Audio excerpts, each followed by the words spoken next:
Okay, let's unpack this. Picture a place that defines tropical paradise. You know, white sandy beaches, crystal blue waters, lush green hills. We're talking about Phuket, Thailand. Right. Beautiful place. Absolutely. Yeah. But right now, on this beautiful island, something pretty dramatic is happening beneath the surface. It's in its real estate market, and it's got global attention and, frankly, some serious alarm bells are ringing. It's a fascinating situation because on one hand, you've got this incredible surge of investment and development, transforming parts of the island. Yeah. But on the other hand, authorities are looking at some of these transactions with, well, deep suspicion. They seem to be fearing they're masking something far more sinister than just property deals. Definitely. And our deep dive into this today is guided by a specific source we found. It's an article that appeared on the website for Ocean Worldwide. Ocean Worldwide, yeah, they're a real estate agency, right? Focused on luxury properties out there. Exactly. And this article, it pulls together insights from various experts in the field, plus reports from news outlets like Nation Thailand.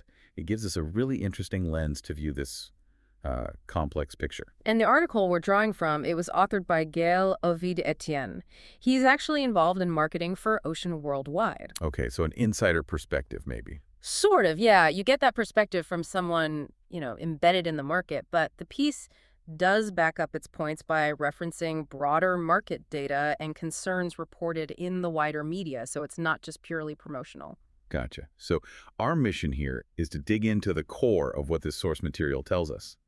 We want to understand the sheer scale of this boom, try to identify who's behind it, look at the often staggering impact on property and land prices. Yeah, those numbers are something else. And critically, explore these significant worries about illicit activity, particularly money laundering, that authorities are publicly raising.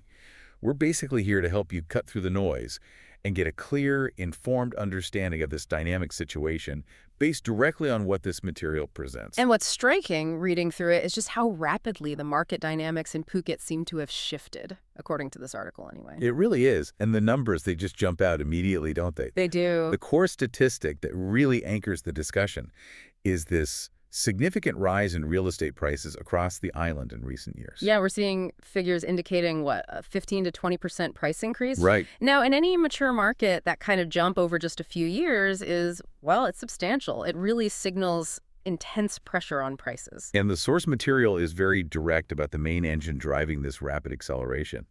It's increasing demand almost exclusively from foreign nationals. And it gets more specific than just general foreign interest, too.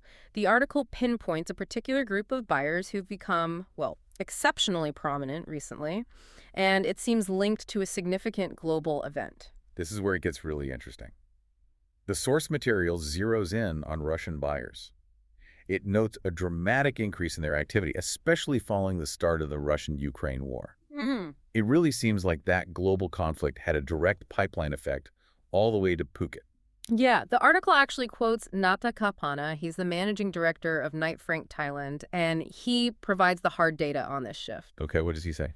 He indicates that Russian buyers, who apparently used to account for maybe 10 to 15% of properties on sale. Right, a decent slice, but not huge. Yeah, it's now dominate the market. That's the word used, dominate. Dominate is definitely the right word. Yeah. The figures cited are, they're astonishing. Russian buyers are now said to be purchasing between 40 and 60% of properties on the market. 40 to 60%. Yeah. Think about that jump from maybe 1 in 10 sales, perhaps 2, to potentially 3 or even 4 out of every 5 properties sold. That completely remakes the buyer landscape. Absolutely.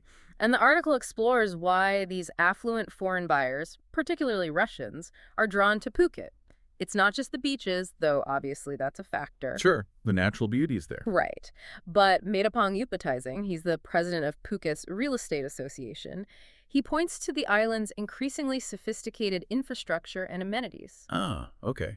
So things beyond just tourism. Exactly. It's the kind of infrastructure that supports not just a holiday, but potentially longer stays or even, relocation for families. Makes sense. The source specifically mentions international schools, good transport links, the deep sea port, which is appealing to yacht owners. Right, for the super yachts. And the golf courses. These aren't just tourist attractions, they're lifestyle factors. They make the island viable as a second home or maybe an investment base for people with a certain level of wealth. And this surge in demand, it's had this cascading effect, hasn't it?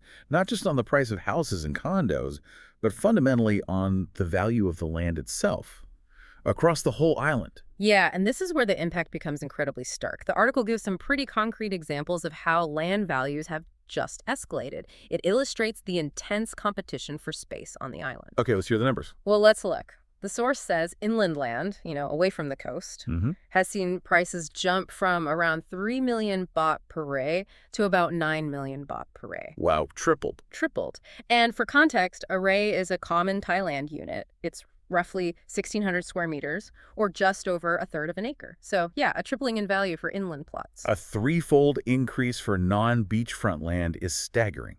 And if you want that sea view, what happens then? Predictably, it's even more dramatic. The article states that land along the beach has soared to 40 million baht per ray. 40 million. Yeah. That's what, over 13 times the original price of inland land? It just highlights the premium on coastal property. Incredible. But even those numbers are apparently eclipsed by the most sought-after locations. This source highlights prime spots like Patong. Okay, the main tourist hub. Exactly. There, a single ray can now command a price of about 120 million baht. Good grief, 120 million baht for about a third of an acre. These figures just demonstrate the immense capital flowing into the island's land market. It's huge. And beyond just land, Prakapit Machusan from CBRE Thailand is quoted in the article too. Right, CBRE, big global player. Yeah. And she highlights sustained growth in the villa and condominium sectors, especially since the post-COVID recovery. Luxury projects in particular are performing exceptionally well. That seems to be where a lot of this investment is funneling. So the high end is really booming. Very much so. And the source material from Prakapit also offers insight into the motivation behind these luxury purchases. It seems it's overwhelmingly driven by investment rather than immediate personal use. Oh, interesting. How does that break down? Well, the data presented suggests that a remarkable 79%, almost 4 out of 5 of these luxury property buyers, are purchasing primarily for rental income. So purely as an investment vehicle. Pretty much, yeah. With only the remaining 21% buying for personal use, either as a vacation home or maybe a second residence. That breakdown really underscores that the current boom is heavily influenced by a market looking for returns, doesn't it? Potentially from short-term rentals or just long-term appreciation, rather than necessarily people putting down permanent roots. Exactly. Now, while all this investment and development, it paints a picture of, economic dynamism. Sure, lots of money flowing in. The article makes a crucial pivot. It introduces a much darker side that authorities are apparently deeply concerned about. Right, this is where it gets complicated. This takes us to the shadow side of the boom. Amidst these surging prices and all this foreign investment, the Department of Special Investigation, the DSI in Thailand, has voiced some very specific and, worrying concerns. Okay, and it's important, as you said, to frame this correctly. These are fears and potential issues the DSI is investigating or warning about, as reported in the source, right? We're not saying this is definitively happening in every case, but it's what the authorities are worried about. Precisely. The DSI is essentially worried that some of these property transactions aren't just straightforward investments, but are being used to facilitate or conceal criminal activities. Okay, like what specifically? The article lists several concerning possibilities the DSI is reportedly looking into. One fear is that these properties are being used specifically to falsely inflate overall property prices. How'd that work? Well, perhaps through, suspicious transactions between related parties just to create an artificial market value or manipulate assets on paper. Got it. What else? Another concern raised is using these property purchases as a method for buyers to avoid taxes in their home countries, basically using the asset as a way of hiding wealth or income from their own tax authorities. Offshore assets, essentially. Could be. The DSI also worries that properties are being used as literal fronts for criminal syndicates, seemingly legitimate businesses or residences that actually mask illegal operations. Okay, like a safe house or base? Potentially. And a major concern directly related to the influx of potentially illicit funds is the use of real estate for money laundering. Right, the classic one. Yeah. Taking money from illegal sources, drugs, corruption, whatever, and using these big property transactions to make it appear legitimate.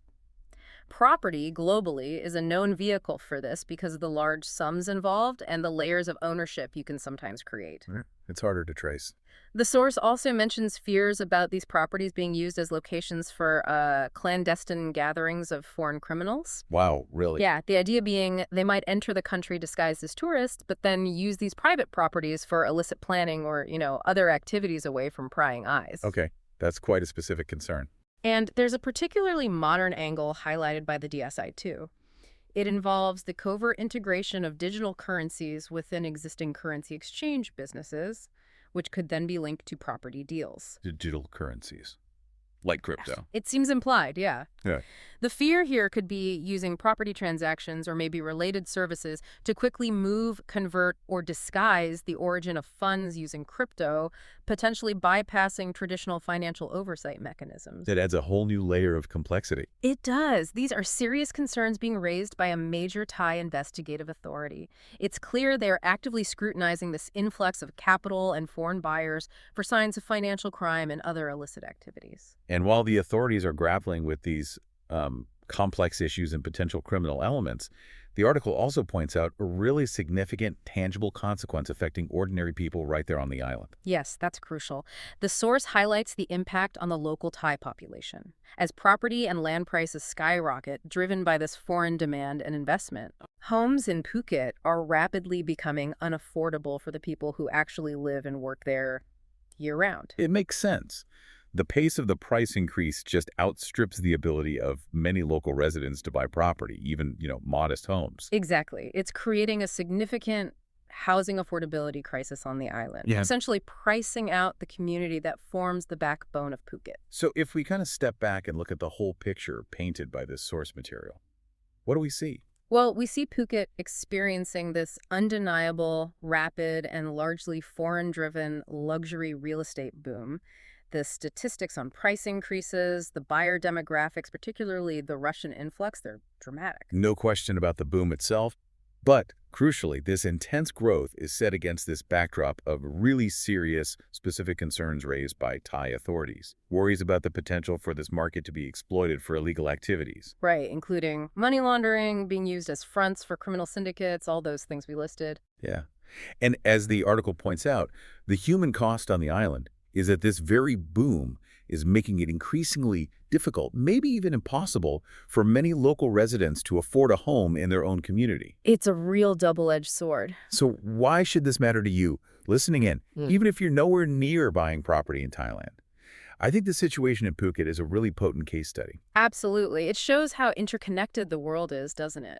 How geopolitical events like a war thousands of miles away can dramatically reshape local economies and demographics somewhere completely different. Totally. And it illustrates the complex challenges that rapid, foreign-driven economic growth can bring.